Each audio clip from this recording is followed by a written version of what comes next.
Hello વિદ્યાર્થી મિત્રો, તો તમારા માટે તારીખ 4/1/2025નું એકમ કસોટીનું આઈએમપી પ્રશ્નપત્ર લઈને આવી ગયા છીએ, જેનો વિષય છે ગુજરાતી, જેના કુલ ગુણ રહેશે 25 અને સમય રહેશે 1 કલાકનો. વિદ્યાર્થી મિત્રો, આપણે પેપર સંપૂર્ણ સોલ્યુશન સાથે જોવાના છીએ, તો વિડીયોમાં એન્ડ સુધી જોડાયેલા રહેજો. તો ચાલો માળખા તરફ આગળ વધીએ.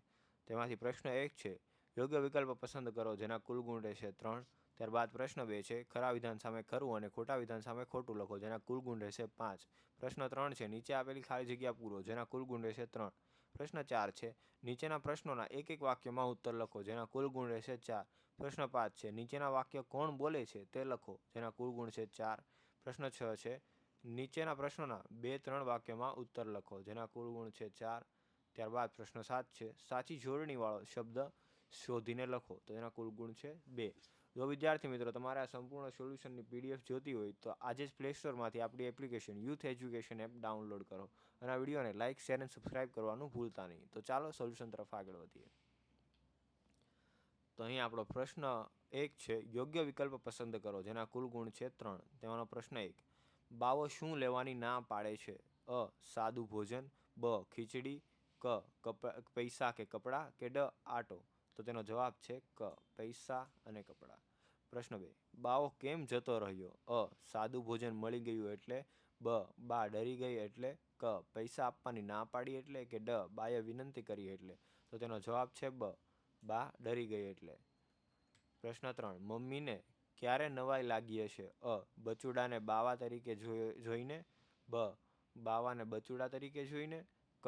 બચુડાને ઘરમાં ન જોઈને, કે ડ. બાવાને ઘરમાં જોઈને. તો તેનો જવાબ છે બાવાને બચુડા તરીકે જોઈને. ત્યારબાદ પ્રશ્ન 2, નીચે આપેલા વિધાનોમાંથી ખરા વિધાનો સામે ખરું અને ખોટા વિધાનો સામે ખોટું લખો, જેના કુલ ગુણ છે 5. જેનો પ્રશ્ન 1 છે, ભીષ્મના પિતાને નોકરીમાં બઢતી મળી, તો ખરું છે વિદ્યાર્થી મિત્રો. પ્રશ્ન 2, ગોદામમાં અંધારું હતું, તો જવાબ છે ખરું. ભીષ્મને ગોફણ છોડતા આવડતું નહીં, તેનો જવાબ છે ખરું. પ્રશ્ન 4, છરી પર લીંબુનો રસ લગાવેલો હતો, તો ખોટું છે વિદ્યાર્થી મિત્રો. પ્રશ્ન 5, દુપટ્ટા પર લોટનો ઝીણો ભૂકો છાંટેલો હતો, તો તે ખોટું છે. પ્રશ્ન 3, નીચે આપેલા ખાલી જગ્યાઓ પૂરો, તેના કુલ ગુણ છે 3. તેમાંથી પ્રશ્ન 1 છે, ખાલી જગ્યા ભીષ્મના બંગલે અવારનવાર આવતો, તેમાં ઓપ્શન છે બોધરામ કે ધર્મરાજ. તો તેનો જવાબ છે બોધરાજ. પ્રશ્ન 2, ગોદામમાંથી ખાલી જગ્યા આવતી હતી, ઓપ્શન છે સુગંધ કે દુર્ગંધ. તો તેનો જવાબ છે દુર્ગંધ. પ્રશ્ન 3, ખાલી જગ્યા પર કપાસના ચીંડવાનો રસ લગાવ્યો હતો, લીંબુ પર કે છરી પર. તો તેનો જવાબ છે છરી પર. પ્રશ્ન 4, નીચેના પ્રશ્નોના એક વાક્યમાં ઉત્તર લખો, જેના કુલ ગુણ છે 4. જેમાંનો પ્રશ્ન 1 છે, તમે સવારે ઉઠીને સૌથી પહેલું શું કરો છો? તમારી પહેલી 3 ક્રિયાઓ કહો. તો તેનો જવાબ છે, સવારે ઉઠીને સૌથી પહેલાં હું પ્રાર્થના કરું છું, પછી 2 ગ્લાસ ગરમ હૂંફાળું પાણી પી લઉં છું, ત્યારબાદ સ્નાનાદિ ક્રિયા કરું છું. પ્રશ્ન 2, સવાર થયા પછી ઘરની કઈ વસ્તુ એક બાજુ મૂકી દેવાય કે બંધ કરી દેવાય? તેનો જવાબ છે, સવાર થયા પછી ઘરના ગાડલા, ઓશિકા, ખાટલા વગેરે એક બાજુ મૂકી દેવાય, ગાડલા, ઓશિકા કબાટમાં બંધ કરી દેવાય. પ્રશ્ન 3, માત્ર ભીખ માંગવાનું કામ કરતા લોકોને ભીખ આપવી જોઈએ? તો તેનો જવાબ છે હા, માત્ર ભીખ માંગવાનું કામ કરતા લોકોને બરાબર ઓળખીને ભીખ આપવી જોઈએ, ઓળખ્યા વગર ભીખ આપવી ન જોઈએ. પ્રશ્ન 4 છે, તમારા ગામમાં ભિક્ષા કે જમવાનું માંગવા કોણ કોણ આવે છે, ક્યારે? તેનો જવાબ છે, અમારા ગામમાં વાર તહેવાર તેમજ સામાજિક પ્રસંગે ભિક્ષા કે જમવાનું માંગવા આજુબાજુમાં રહેતા ગરીબ ભૂખ્યા લોકો આવે છે. વિદ્યાર્થી મિત્રો, આ લોકોને સહાય કરવી જોઈએ. પ્રશ્ન 5, નીચેના વાક્યો કોણ બોલે છે તે લખો, જેના કુલ ગુણ છે 4. તો પહેલો પ્રશ્ન છે, સમડી બચ્ચાને ખાઈ જશે. આ વાક્ય બોલે છે બોધરાજ. પ્રશ્ન 2, સમડીને મારતો રહેજે. તો તેનો જવાબ છે બોધરાજ.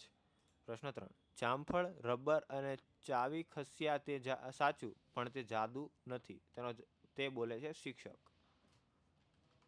ત્યારબાદ પ્રશ્ન 4 છે, ડાકણ મરી ગઈ. આ પૂછે છે ઋતુ. ત્યારબાદ પ્રશ્ન 6 છે, નીચેના પ્રશ્નોના 2-3 વાક્યમાં ઉત્તર લખો, જેના કુલ ગુણ છે 4. જેમાંનો પ્રશ્ન 1 છે, તમને કયા જાનવર કે જંતુને જોઈને બીક લાગે છે, કેમ? જેનો જવાબ છે, મને કૂતરાની બીક લાગે છે, કારણ કે તે ભસે છે અને મારી પાછળ પડે છે. અને વાંદાથી પણ બીક લાગે છે કેમ કે મને તેને ચીતરી ચડે છે. પ્રશ્ન 2. તૃપ્તિ અને અશુલે વર્ગમાં કયા કયા જાદુ બતાવ્યા? તો તેનો જવાબ છે તૃપ્તિ અને અશુલે વર્ગમાં નીચેના જાદુ બતાવ્યા. તેમાંનું એક, જામફળ, રબર અને ચાવી ટેબલની એક બાજુથી બીજી બાજુ ખસતા બતાવ્યા. બીજું, લીંબુને કાપતા તેમાંથી લોહી ટપકતો જાદુ બતાવ્યો. ત્રીજું, દુપટ્ટા પર માતાજીના